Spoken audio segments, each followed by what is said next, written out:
Now we begin in East Africa, where outrage is growing over the post-election crackdown. Authorities in Tanzania have charged hundreds of people with treason following violent protests over last month's disputed elections, and that's a major escalation in political tensions across the country. Officials in Dar es Salaam and other regions have filed multiple treason cases with arrest warrants issued for several opposition figures, including Brenda Rupia and John Nyika of the Chadema party. Chadema leader Tundu Lissu remains in detention, also facing treason charges after calling for electoral reforms ahead of the October the 29th vote. Vice President Emmanuel Chimbi says the government of President Samia Hassan is taking steps to restore harmony, but right groups and the opposition are demanding answers over the death toll from clashes with security forces. Chadema alleges over 1,000 people were killed, while the Catholic Church says hundreds died. The Kenya Human Rights Commission claims the number could be as high as 3,000, with many still missing.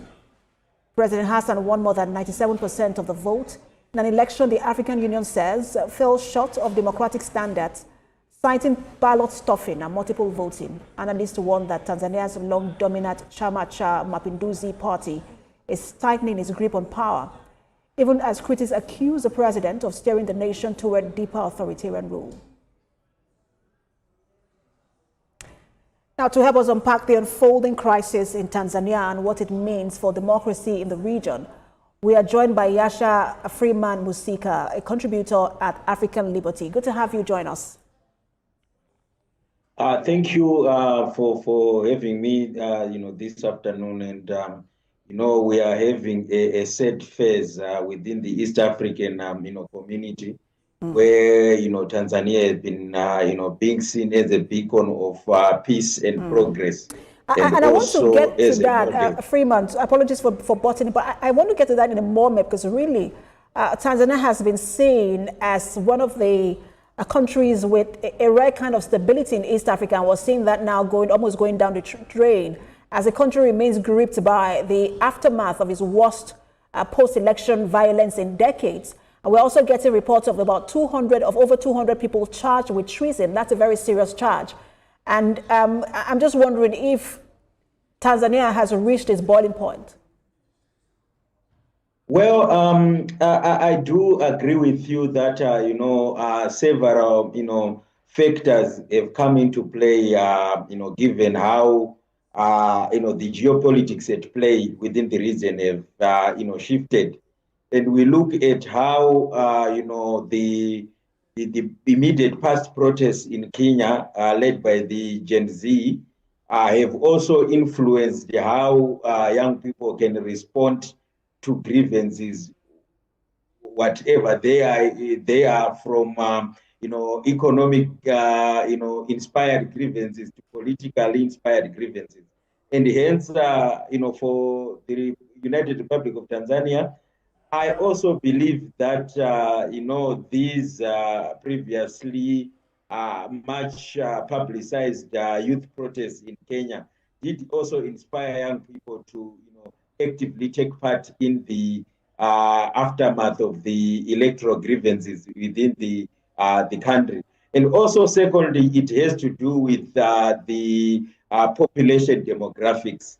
Young people now, especially in East Africa, are now the larger chunk of the population, and hence their response to the issues of the day have quite differed from 3-4 decades ago, when we had mostly young people who were connected to post-colonial liberation movements. And now we have a generation that is mainly dwelling around the internet as a source of inspiration, and also as a source of, getting, new information, and also, sharing vital knowledge pertaining their needs and orders of the day. And you were talking earlier about the country's long-standing reputation as a beacon of peace and stability in Africa, not just even in East Africa, in Africa as a whole. And I'm wondering what this means for that reputation, and can that peace and stability be restored? what I can say is, yes, the United Republic of Tanzania has been a beacon of peace and, was showing signs of a nation progressing well economically, socially, and politically. But given the events earlier in Mozambique, where we found young people taking to the streets after the general election last year, we also had similar protests taking place in Kenya, and also an armed, an armed insurrection that is currently ongoing in Eastern Congo. Then you find that Tanzania that did find itself amongst or being proximate to a raging region where young people are taking part and also expressing themselves as the remedies to the challenges bedeviling their respective nations. And hence, for Tanzanian youths, I feel they did find a model to follow, especially after the Gen Z, protests in Kenya, and also the armed insurrection in Eastern Congo. And hence, this was merely a manifestation of frustrations that has blown out of proportions, and also hence has led to young people coming together to fully express their frustrations with how the past election was handled, and also how they feel their aspirations and their wishes were sidelined within the process. And let's not also forget the recent protests as well in Madagascar. But President Samaya's calm and gentle demeanor initially inspired optimism when she assumed power in 2021. She has now managed to maintain a fair grip on the levels of power. Has this shattered hopes for reforms and reconciliation?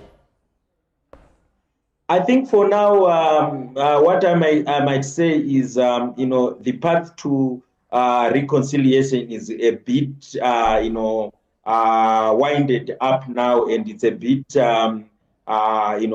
challenging for the nation to fully attain it within a short space of time. And hence, it needs all critical stakeholders to come together and try to find the best means to address the aftermath of the unrest, and also try to rebuild social cohesion and also the Tanzanian social fabric to ensure that young people does retain or come back to terms with looking up to their government as a providing lever of their state, which also recognizes their grievances as a genuine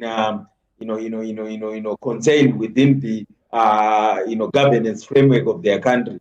And hence, I truly believe that it will take some time for most young people to come to terms with the destruction of their livelihoods and also the loss of life that has occurred within this short space of time after the election. And for a lot of people, it's just the shock in her disposition. Like I mentioned earlier, she was quite calm and soothing when she came into office, and people felt that she was quite different from the former president, John Magufuli. But she seems to have done more in terms of authoritarian rule than even John Magufuli did, to the extent that we're seeing a very uncommon critic from the African Union and SADC that have called the election, they described it as not meeting the standards. And we have also seen international community also sort of say, look, that election did not meet the standard of a credible election. All of this criticism, what does it mean for her ability to govern and the legitimacy that she requires to govern? So yeah, whilst all the pointers are pointing to a flawed electoral process, and also the need to revisit the whole process, and also at the same time address those key grievances that in the first place led to young people to take to the streets. It should also be noted how the African Union stands towards sovereignty. It does always shine upon giving space to member states to sort out their internal issues without direct interference from external no bodies or external chapters. And hence it is in that regard that since the president has been inaugurated, is in office, what's left now is mainly diplomatic pressure to ensure that she can actively engage with all the antagonists in the process and also bring together all those with grievances and create a platform where national healing can ensue and create a new chapter that unites the nation. But in terms of international pressure, and also whilst we are seeing the issue of challenges that are emerging in the neighboring nation of Mozambique, where Tanzania has been playing a pivotal role in ensuring that there's peace and return to normalcy within the troubled regions of the northern province of Cabo Delgado, and also the current challenges in Eastern Congo. And, given all these, challenging situations, we have Sudan at hand. I think the plate for the African Union is a bit full at the moment for it to effectively stamp its authority on the aftermath of the Tanzanian election. And hence, I'm seeing a situation where a round of condemnations might fall short to ensure that a dramatic process will come in.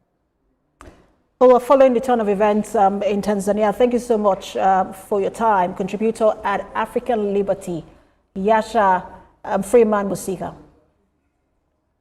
Thank you so much.